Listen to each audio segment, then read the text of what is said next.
Welcome to Periscope. This is my first one. Tony Paul with the Detroit News, talking Tigers. Got some questions people asked on Twitter. Been enjoying vacation, but still a little time to talk some Tigers. Got some questions that we'll answer. Just back from Chicago, where the Tigers won both games. This really put on the show. 25 runs on 40 hits. Really was impressive to be at. Everyone kind of swung the bat. Of course, Nick Castellanos, Daniel Norris with the great hit before he left the game with injuries. So pretty exciting series for the Tigers, and they won a game against the Rangers yesterday. That's 3 in a row, and it doesn't sound like much, but that's their first 3-game winning streak since June. And the sweep in Chicago was actually their first sweep since the first 6 games of the season. But what it has done is brought the Tigers within 3.5 games of the wild card against all odds after trading away Daniel Price, Jonas Cespedes, and Joaquin Soria. They actually have a chance to get back in this thing. They have 3 more games against the Rangers, a team ahead of them in the wild card standings. Then they got a few games against the Rays, and then they play the Blue Jays. These are all teams in the wild card hunt. Tigers have actually a shot to get back in this, so it's going to be interesting to see if they can, even after they've made the trades that they have. So we'll get to your questions. If you like this, let me know. We'll do it again. Yeah, let's get right into it. I got a few questions that we'll get to, and yeah, let's see if this works. First question is from Dan Hogan on Twitter. That's Dan Hogan 95. He says, "Are the Tigers still looking for a starting pitcher rental? Any chance they get a guy who factors into 2016. They did add a starting pitcher yesterday, of course. They added Randy Wolf, veteran left-hander. This will be the 8th team that Wolf has pitched for. He will pitch Saturday for the Tigers. He's not pitched in the major leagues this year. He's 39 years old. But he did pitch pretty well at AAA Buffalo. Not sure what to make of those numbers because, again, it was in the Blue Jays system. The Blue Jays need a lot of pitching, and they didn't see the fit to call him up. But I'm not sure the Tigers look anymore. I think they're going to try to roll with what they have. They have 2 injuries, of course. Daniel Norris and Anibal Sanchez went down. That's one of the reasons they got Wolf. And then Buck Farmer will start the other game. If Buck Farmer does not pitch well, and he has not pitched very well this year, there's a chance the Tigers could continue looking on the waiver wire to add some reinforcements. But you're right in the fact that they probably would add a guy who would help them more next year. James Shields is a possibility. San Diego is looking to maybe dump that long-term contract. But again, the Tigers aren't necessarily sure they want to add a lot of money with a starting pitcher right now. They have a lot of pitchers available on the free agent market this offseason. It's one of the richest free agent pools of starting pitchers in history. And so there's going to be some bargains to be had. I'm not sure they want to tie up their money and make that decision now on James Shields. They might look for more of a rental guy who maybe could help them a little bit next year in the Randy Wolf type, but I don't think anything would be anything huge on that front. From Moonlight Graham on Twitter, it says, let's say JV pitches game 162 to get them into the wild card game. Assuming Norris is done for the year, who starts the playoff? I like it the Tiger fans are still thinking about the playoffs, even after all the struggles they've gone through this year. Still a long shot that they make it. They have a lot of teams ahead of them. But again, they play a lot of these teams in the wild card hunt too, so they might be able to get back in this. They've won 3 in a row. But if JV goes game 162, and he's pitched very well, he'll pitch again tonight. He definitely looks like the JV of old, which is very surprising to me. If this keeps up, I was definitely wrong. I didn't think he could get that velocity back in his fastball and really be the impact pitcher that he was, but he certainly looks good. If he pitches game 162, I think the Tigers will flip a coin if there's a wild card, a 1-game wild card player that they had to play. Sanchez, if he's back, would be an option, but Simon might be your guy. He pitched really well yesterday, but been wildly inconsistent the second half. They don't have a lot of options, and so that's why the chances of this team making a long-term run are pretty slim. But if they do it, it would be quite the story. From John E. Pye on Twitter. Is a big league start by Michael Fulmer realistic this year?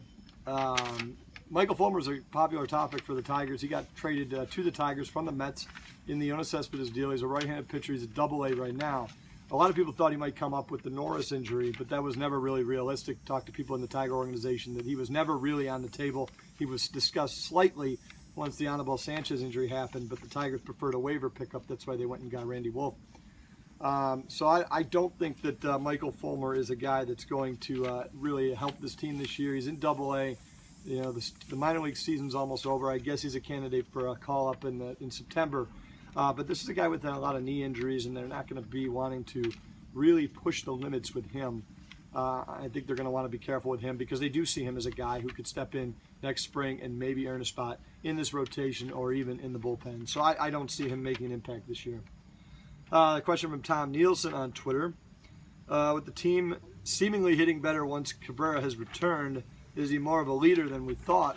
I don't think that means he's more of a leader. I just think it means he's the best hitter in baseball. Whenever you add the best hitter in baseball back to your team, of course you're going to start scoring some runs, and certainly when you put him in that lineup, that gives them another weapon. They're a good offense even without Cabrera, but they're an exceptional offense with him. And so you're starting to see, what he can do. I mean, he was a big part of the series in Chicago, but he makes everybody better around him in the lineup. When you're starting pitcher, you have to worry about Miguel Cabrera. You're gonna make mistakes to other guys. You're gonna give other guys pitches to hit, and you saw Nick Castellanos take advantage of that. You saw Ian Kinsler take advantage of that, and so he makes the lineup better. He is a leader, but he's not gonna be a guy that typically gets in your face. I think he leads more by example, as they say. From Eric Johnson on Twitter, says, "Why are the Tigers teasing us like the hot drunk girl at the bar?" My mom is holding the camera right now, so that's kind of an embarrassing question to even ask or say in front of her. But they are interesting. I think they're not really teasing us. I think what it is the American League is pretty watered down this year. I don't think there's too many great teams in the American League other than the Royals. I do think they're exceptional. I think they're the best team in the league. But aside from them, I think it's wide open, and that's why you're seeing 7, 8 teams in the wild card mix, and the Tigers are in there. Because the league is so watered down, the Tigers are able to win some games even though they've traded off some quality talent. So, they're in this thing. I'm not sure. I doubt they're going to make the wild card. The Blue Jays, of course, are in the wild card mix. I think they're going to win one of them. The Angels are the other team to watch. The Tigers are still 3.5 behind them, and they've got a lot of teams between them. So I still don't think they're going to make it, but at least they're making it interesting, which is a pretty good story given all the talent that they traded off.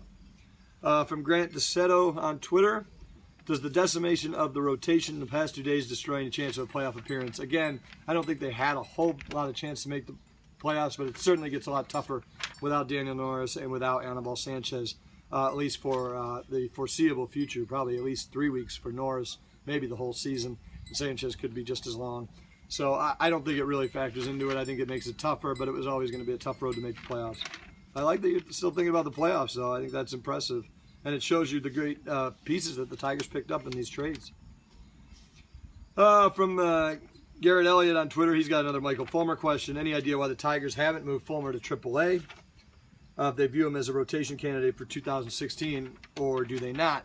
Again, I think it's really a factor of the Fulmer was in AA at Buffalo with AA with the Blue Jays system. I think the Tigers wanted to keep that progression going.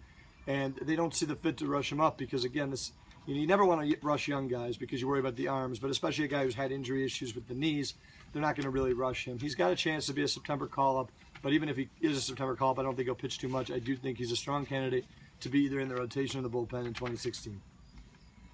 From Karen Patches, if I mispronounce your name, let me know. I'm sure you will. On Twitter, she asked the other day after the second game in Chicago, why did Feliz get the win? Albuquerque finished the 5th and pitched the 6th. I thought he would get the win. That's an interesting question.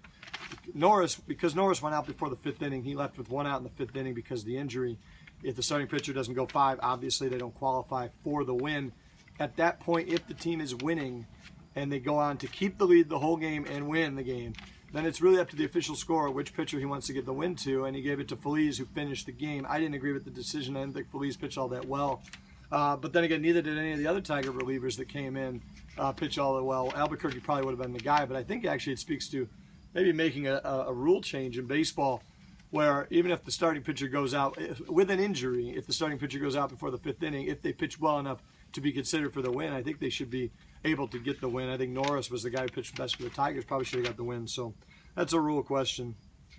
Last question on Twitter. Rod Mosquito 2 says, what's the chance that Knutson or Valdez makes a bid as a late inning option for the Tigers? Tigers called up both Guido Knutson and Jose Valdez yesterday from AAA. I don't think either one of them is going to be a great option for the Tigers in the late innings. Valdez especially, he's very wild. He's walked a ton of guys this year. He really was only called up because the Tigers just don't have a very deep system with bullpen guys, as anyone who follows the Tigers knows.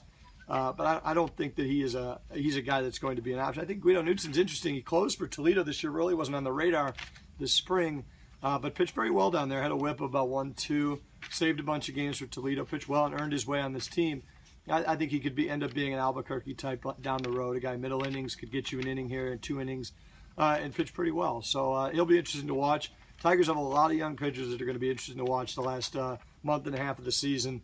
particularly Boyd, and I'll be interested also to see Randy Wolf pitch on Saturday. That's tomorrow for the Tigers. He pitched well in AAA for Toledo, or for Toronto's team, Buffalo, and he starts Saturday for the Tigers. So that's the questions I got.